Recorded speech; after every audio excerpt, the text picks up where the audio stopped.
Hello everyone and welcome back to the channel. In today's video what we'll be doing is removing the driver's side AC vent in order to get to the speaker that's behind it. Better yet, a tweeter, because it is a tweeter, it's not an actual speaker. As you can see, currently I have everything taken apart and the AC vent is right there. Now I know this is not how we usually start these videos, but there was no one single write-up on the internet on how to actually do this without breaking everything. And as you may or may not know, these things are quite expensive. So it took me a hot little minute in order to figure everything out, and by little minute I mean maybe 45 minutes. But right now I'll show you exactly how to do this step by step without breaking anything, and I really hope you find this video helpful. Before further ado, let's roll the intro and let's get right into it.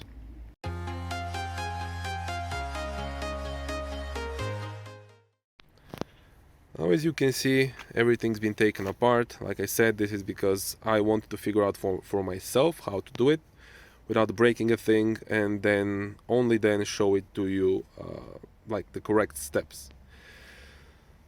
Now, with everything taken apart, we'll just do a quick once over with me explaining where all of the fasteners are, because some of them are very well hidden, and when everything's in place, there's absolutely no way of you actually seeing where the fastener is, because there's simply no space to put the camera in there. Now, as you can see, the speaker, or better yet the tweeter, it's right here. It's a small little guy. Mine is not working. That's the reason why I actually wanted to do this. I was listening to music past couple of weeks, and I actually thought that maybe my hearing is not right, because I couldn't hear anything coming from this side of the vehicle. I initially thought that it was this speaker, because we fixed this one some time ago and it wasn't this one. When I put my hand on the speaker, I could feel the bass coming from it, because this is a low and mid-range speaker. But there was no highs, no vocals coming on this side of the vehicle. Like the middle one works fine, that one right there, that works fine as well, but this one didn't. So I decided to take everything apart, possibly try to fix it like we fixed this one, or replace it if it comes to that. But anyways, I digress. So how I managed to take everything, namely this thing right here. As you can see, this is the original, has the original date stamp dating from the year 2002. It's an original Mercedes part, and let's see if we can find the part number somewhere here. Not really visible. Anyways, you can find these from your Mercedes dealer. I know there are some on eBay as well, in case yours is broken and you simply want to replace this. But if it's not, I will show you the correct procedure on how to take this apart without breaking it. Now, this guy sits like this when it's in the vehicle. The first step that you need to do is remove this. So this is the light switch module assembly. You see there is a connector going to the back. You won't need to remove the connector. The wiring loom is long enough for you to just leave it dangling. Now on a C-Class and the CLK, these things come out really easily. While they are pretty much the same thing, on the G-Wagon it requires a little bit more effort. Because as you can see here, we have these metal bracket right here, and we have a hole coming through it. Now there's a fastener, it's an 8mm fastener that goes from underneath like that and bolts in one of these openings. It was in the upper one. As you can see, there's marks from the fastener going in there. Now in order to get to this, however, you will need to remove the piece that goes underneath the steering wheel, and that's that guy right there. That part is held by 3 fasteners, and they're all 3 of mine at least were with different sizes. So that one was the longest, that one was a middle length, and that one was the shortest. These fasteners look something like this. Aside from the 3 screws here, here and here, which fasten correspondingly in the dash here, here and right here. There are also 2 more fasteners that are hidden there on the top. We have one that goes here and one that goes on the other side right here. These fasteners are hidden by a plastic trim that goes underneath the cluster and from there right here. This plastic piece is held in by a couple of clips, which once again go into this underside dash piece here, right here, and also here and here. We can see one of the clips has actually stayed in place, so we need to fish that out and put it onto the plastic trim piece when we go to reassemble everything. Now with all of that removed, and this will still be here in place, we have this fastener as mentioned earlier. In order to get to it, you will need a small socket wrench. This is a 1/4 inch one with an 8mm socket on it, and you will simply go something like this and remove it. Now this bracket here, this metal bracket that goes behind, will be a little bit in your way, but there's just enough room to actually get to it. Now when this fastener right here is removed, as you can see, you have these push metal clips on either side. You will need to basically stick your hand like this through here and push this clip here inwards. Otherwise this will not be able to pop out. These things hold this really tightly in there. Once you release this clip here, this will simply slide out. The wire is long enough, you can simply leave it dangling. No harm in doing that. Now here you will see that there are 2 fasteners. Let me see if I can show you. Right here. So one here and one right over here. These are the bottom fasteners that hold this guy. Once you get to these are the easy ones. Then what you need to do is, because there's simply no space, you have this piece of ducting right here, you need to slide this over. Once I remove this again, I'll show you. You need to slide this thing over, and there are 2 more fasteners going from behind and screwing into the back side of this. So once you remove these 2 fasteners here in the front, don't go simply trying to pry this out, because you will break it for sure. Now let me take it out for me to actually show you. Now here is where the front fasteners are located. On mine this was simply missing, so I had no fastener right here. Someone had already broken it before, and we have a fastener going right here. So if yours is intact and there was no one else messing around with this previously, yours will hopefully not be broken. Mine is. So this, I didn't do this, so this was already broken. Now they go there, and after that you can see where the other 2 fasteners go, this one and this one right here. The issue with them is they're exceptionally difficult to get to, simply because, like you can see, we have this ducting right here. You need to push this down and aside a little bit. And here comes the really tricky part. There is no way to actually fit a socket and a Phillips head bit on it. There's simply not enough space. So what I ended up doing is I used this particular type of screwdriver, which is quite flexible, and I put a Phillips head socket on it, a Phillips head bit on it, and I managed to loosen these guys. Like I said, this one and this one right there, just enough. You don't need to take them out all the way. They screw in here and here, so when you have this oriented that way, they will be in the back. They're black, and they again look like this, but they will stay in place. Just really don't take them out, otherwise you have no way of actually putting them back in. Just a couple of turns and then you will feel that this is already loose.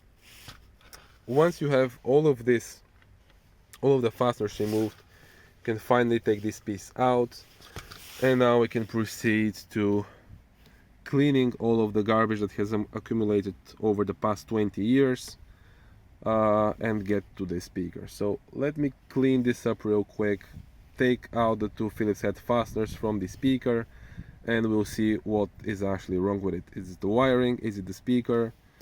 And we'll see after that. With everything cleaned up and the speaker popped out of its place, we can finally get to it. Now there is a small connector right here on the back side, this one right here, and let's see if I can get this with one hand. I didn't get my tripod today, so no, it is really stuck on there. So let me pop this connector here real quick, and we'll get to diagnosing the speaker afterwards. This is the connector. It's a small 2-wire one, and it goes right here. It requires a little bit of force in order to get to it, and after that we get our little speaker. As you can see, it's a 4-ohm one, and we also can see the part number right here on the top, 463 8201002, if you need to replace it. Now I don't know what size this thing is particularly. It's a very tiny one, seems like maybe 1.5 inches, diameter wise at least. Anyways, I will put the radio on, connect this thing back up, and see if I get any audio, because earlier I didn't get any audio coming from this, at least as far as I could hear. As you can see, this is the new setup. It looks very much different from the last time you saw the G-Wagon, and don't worry, you'll see a full video on how to do all of this. So basically how to upgrade the center console stack from the pre-facelift to the facelift model. And right here we also have, this is the NTG 2.5 radio, and it does work. So let's put the balance all the way to the front and to the left, and here, if we can get anything coming from this. So I have already prepared it. As you can see right here, it's all the way to the left. I will quickly connect this speaker back up and see if, now that we have wiggled out the connector a little bit and removed all of the dust that has accumulated in the past 20 years, see if it is, if it will spring back to life. And there is audio coming from this. I'm not going to play it for too long. I don't want to get this video demonetized. So audio is coming back from the speaker, so that's great. So whatever we did with the disconnecting and reconnecting back up brought this thing back to life. Maybe it was all of the dust that was surrounding it, I don't know, but it is working, so I'm not going to be replacing it as of now. There's simply no point in me doing that. Now the speaker, as you can see, it simply pops back in. We'll need to reinstall the two fasteners. They look like this, and once that is done, we'll proceed with the reassembly, and I will show you a absolute step-by-step on how to do everything. So like I said, first thing is put in your little fasteners for the speaker, tighten them back up, and I'll see you guys after, when it comes time to reinstall the dash vent. With the little tweeter now secured in place, with the two fasteners. Don't go crazy tightening these back up. This is plastic and you will break it otherwise. Just fasten it hand tight and that's it. Just don't go overboard with it. These two fasteners, this one, as mentioned previously, they will go here and here in these metal hold downs of the AC vent. So what you need to do is grab your AC vent and just put it over and up so that it stays in place. You will know when it's in place because it will stay flush with the dashboard. Now comes the tricky part.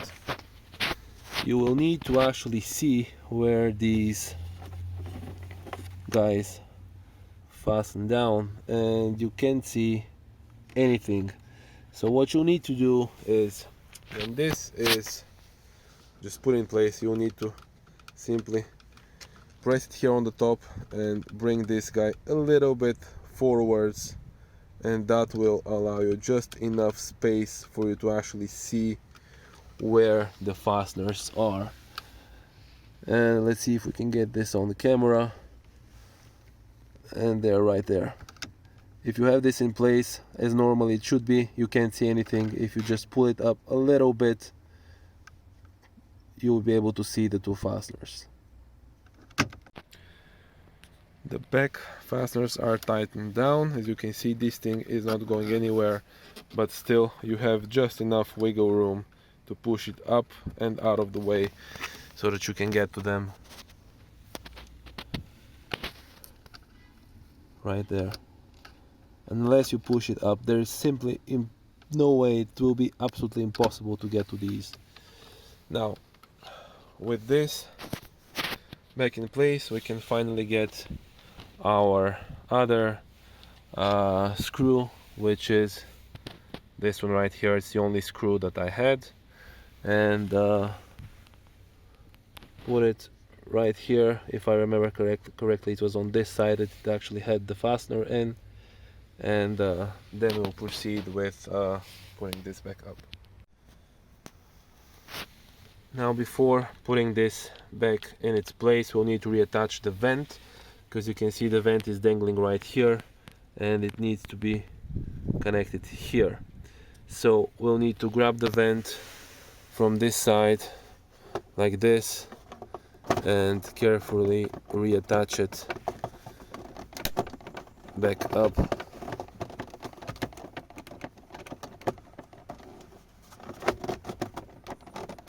Doing this with one hand is proving a little bit problematic, so I will quickly do this off camera, show you the vent reattached, and then we'll proceed with putting back the light switch.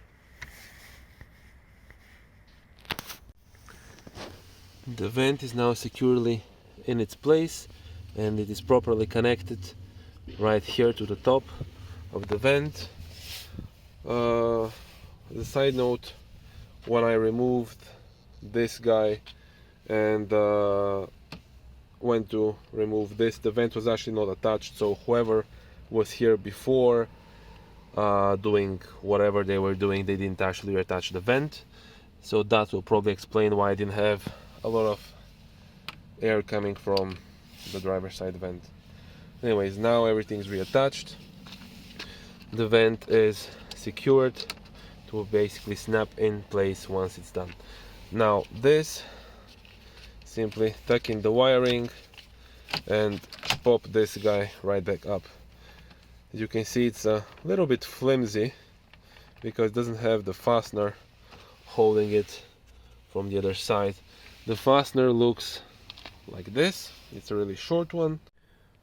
With that fastener correctly installed, you can see there is no more play in the light switch right here. It's securely in place and we can proceed to installing this piece right here. Now this you will have depending on if you have self-leveling headlights or not. Mine originally didn't, now it has xenon headlights, but if yours has the original halogen headlights, you have something going to this right here. This was like I said, a way to level the headlights. They had these vacuum lines going right here. On mine it was completely broken, and I simply tucked them away.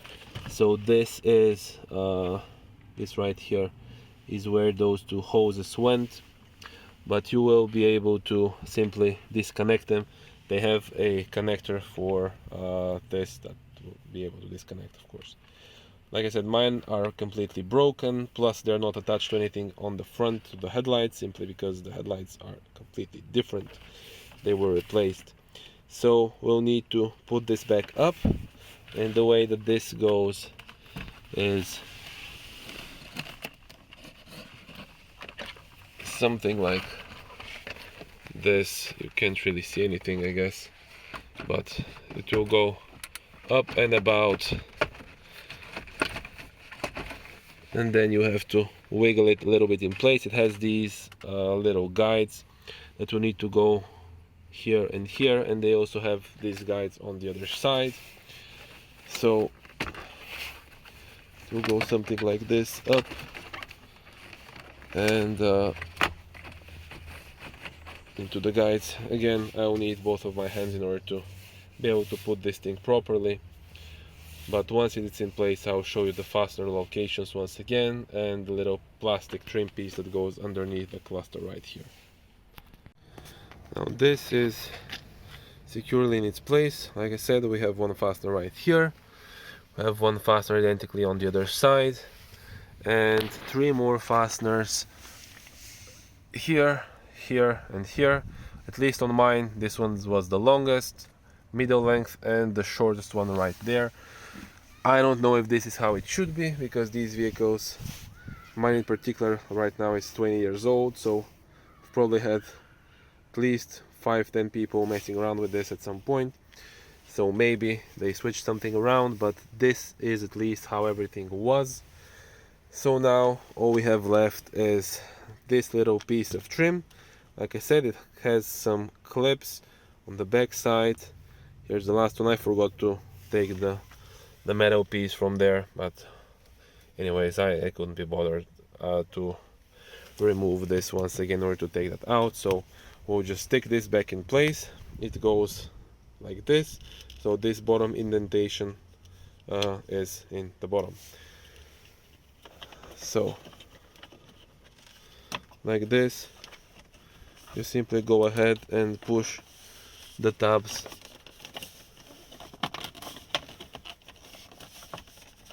until you hear a noticeable click.